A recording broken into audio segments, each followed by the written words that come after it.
And now I'd like to give my formal welcome to everybody, to all my colleagues, friends, to Dean Jeff Elmen, to our esteemed conference participants. It gives me great pleasure to welcome you to the University of California, San Diego, and the Qualcomm Institute, the headquarters of the California Institute for Telecommunications and Information Technology, otherwise known as Cal-IT2. The Exodus from Egypt is at the center of ancient Israelite religion. As my UC Berkeley colleague Ron Hendel has written, virtually every kind of religious literature in the Hebrew Bible, prose narrative, liturgical poetry, didactic prose, and prophecy celebrates the Exodus as a foundational event. Israelite ritual, law, and ethics are often grounded in the precedent and memory of the Exodus. Today, the Exodus features every week in Jewish prayer, and each spring, Jewish homes around the world celebrate the Exodus with the Passover Seder meal that both commemorates and reenacts the ancient journey from Egypt to the Promised Land. For Christianity, Exodus was an essential text in the early legitimization of the communities who followed Christ. Like Judaism, the Ten Commandments and the covenant at Mount Sinai provided a foundation for the new religion. In Islamic religion, the Exodus story holds a special place, with Moses, Musa, playing an essential role as one of the most prominent prophets in the Quran. Thus, for the world's great monotheistic religions, the Exodus is foundational, inspirational, and much more. Around the planet, the events described in Exodus infuse much of the world's law, art, literature, and contemporary culture. Let's see. Can we have the next slide? Our conference, Out of Egypt, Israel's Exodus Between Text and Memory, History and Imagination, will release the Exodus narrative in a comprehensive way not attempted before, from the beginnings of the narrative through its historical context and later interpretations, through Egyptology, archaeology, biblical studies, science, and engineering. It has been over 20 years since there was a major international conference concerning the Exodus, when it was held at Brown University, and the publication only included 6 works. Thus, our UC San Diego conference brings together many of the world's leading Egyptologists, archaeologists, biblical scholars, and geoscientists, computer scientists, and engineers to share new data, new interpretations, and debate one of the world's greatest puzzles in new and innovative ways. I'd like to thank Professor Larry Garrity and Brad Sparks for approaching me this past December with the idea of a UC San Diego hosting this conference. In particular, Brad's enthusiasm and knowledge of the Exodus subject has helped ensure what I believe will be a truly significant scholarly conference. During our last session, this coming Monday, we will discuss the organizing committee's plans and guidelines for publishing the papers in a timely manner. The Qualcomm Institute will also build a state-of-the-art website that will feature all the lectures, discussions, debates, and materials concerning the conference and the EX3 exhibition. I'm sorry to announce that Professor Richard Atkinson, University of California President Emeritus and UC San Diego Chancellor Emeritus, could not join us this evening. Dick contacted me yesterday saying how sorry he is that he could not personally welcome you all to our campus, but he wishes us all a successful and exciting conference.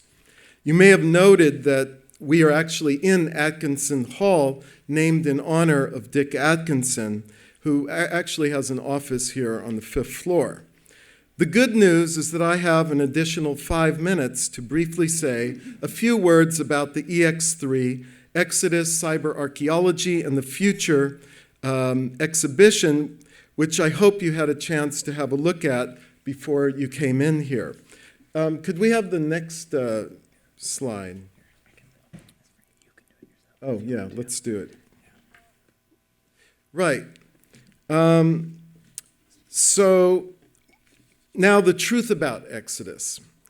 When Larry and Brad came to visit me in December, I told them I would agree to host the conference if they would secure funding for a cyber archaeology exhibition focused on the Exodus. They did, and the EX3 is the result. As the curator, I wanted to use this as a platform to highlight what the American Academy of Arts and Sciences recently referred to as transdisciplinary research. I'm having a problem here today. Here we go. Yeah. In other words, we're talking about team science. This is what the Qualcomm Institute is all about, and you will learn about it more in the next few days. This is where scientists contribute their unique expertise to solve problems, but also work outside their disciplines to collectively interrogate the complex nature of a project in its entirety. Thus, EX3 draws on the expertise of a team of 47 archaeologists, biblical scholars, computer scientists, engineers, Egyptologists, geologists, geophysicists, humanists, visual artists, and sonic artists who work together to show how 21st century scientists can examine one of the ancient world's greatest puzzles, the Israelite exodus from Egypt. We don't provide an answer to questions about the route of the exodus or the environmental effects that may have related in different parts of the biblical narrative, but rather we show how it is possible for researchers to think in new and innovative ways about old problems. In closing, I would like to single out a few individuals from this wonderful team of researchers. First, my good friend and distinguished computer science professor, Tom DeFonte, who heads the Scientific Visualization Group here at the QI, and my colleague, Falco Kuster, director of the Center of Interdisciplinary Science for Art, Architecture, and Archaeology here, who's PI of our National Science Foundation IGERT grant. That's an integrated graduate research and teaching grant where all of the graduate students you've seen today really came from to work on the exhibit. Greg Daw, the engineer and trapeze artist who hung from the rafters and built most of the visualization platforms you see here tonight. Visual artist Todd Margolis, who served as technical director. Doug Ramsey, communications director for the QI, who supervised all media editing and creating what I call the Exodus beatbox production. Now you know where it comes from.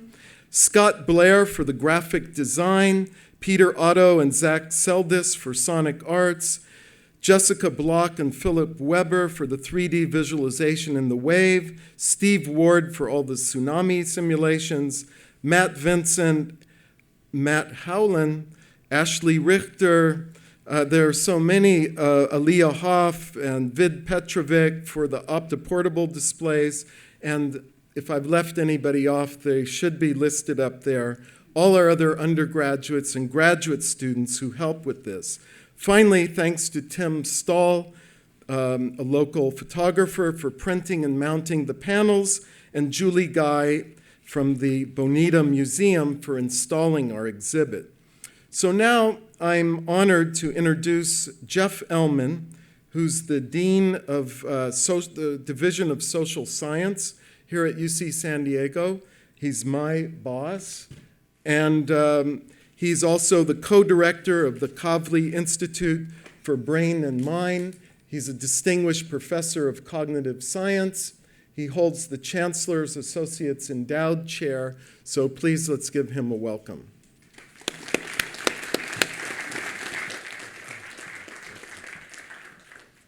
I have to say, I'm amused when any of the faculty in the division calls me their boss.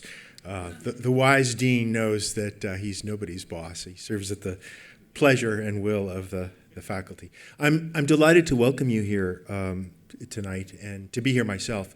The topic, as you obviously know better than do I, is a fascinating one. The areas, North Africa, Egypt, the Middle East, are central in human civilization.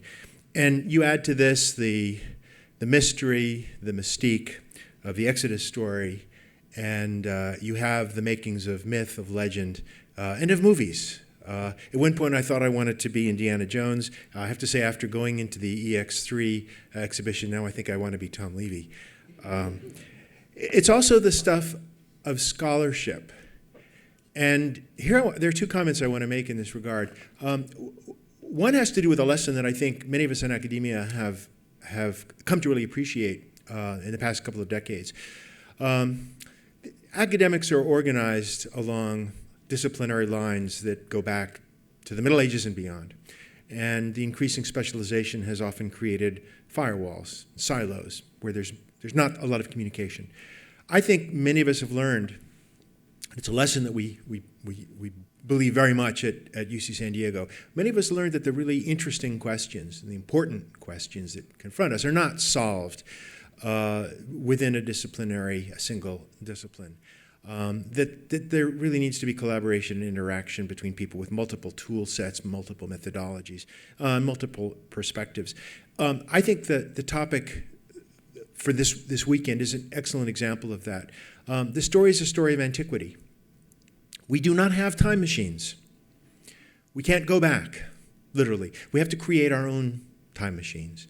And those time machines may involve bits and pieces that come from geology, from biblical scholarship, from textual analysis, from sociologists who understand the origins of early society, from chemists, from physicists, from anthropologists, and these people need to work together. This doesn't mean that the biblical scholar needs to be a computer scientist or that the geologist needs to be an archaeologist. It does mean that there needs to be a space and a place for people to interact.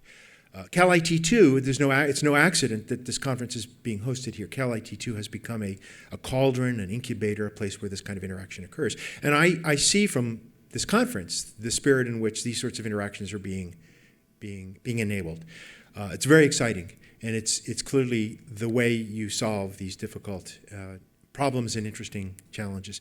The second point I want to make is one that's been important to me personally. I've been here for 37 years. When I got here, this campus was a typical ivory tower. Wonderful place, very exciting. Also fairly isolated from the community. And one of the things that I think we've also learned is that scholarship is not a private matter. Scholarship is to be shared. It's a question of bringing people together, and it's a question of sharing what we know with the public. Certainly the public yearns for this. Topics like the Exodus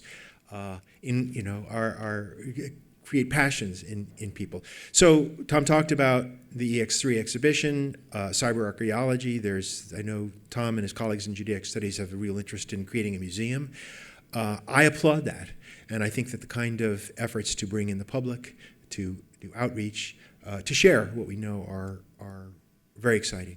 So I look forward to participating as much as I can as an observer this weekend, and I'm very delighted to welcome you all.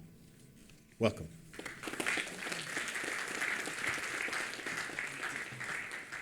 Good morning, everybody. Let me welcome you to Atkinson Hall. You perhaps heard last night from Dick Atkinson himself.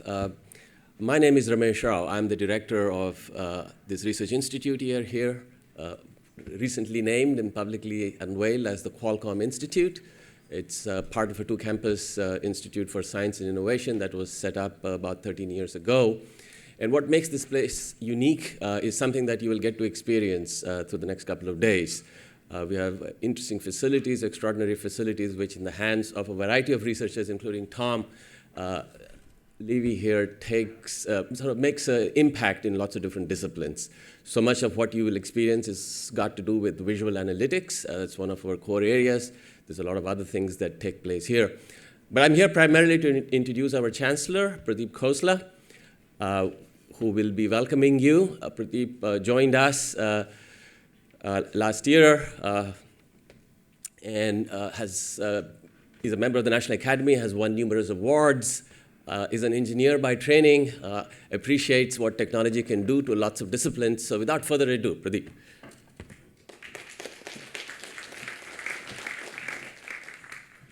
Thank you, Ramesh, and good morning and welcome, everybody.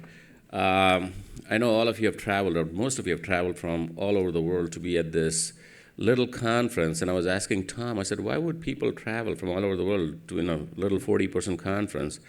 And it occurred to me that when I was a practicing researcher not too long ago, these little meetings were the elite meetings where you could get together and introspect and think about your research area and where it was going and really try to define the direction.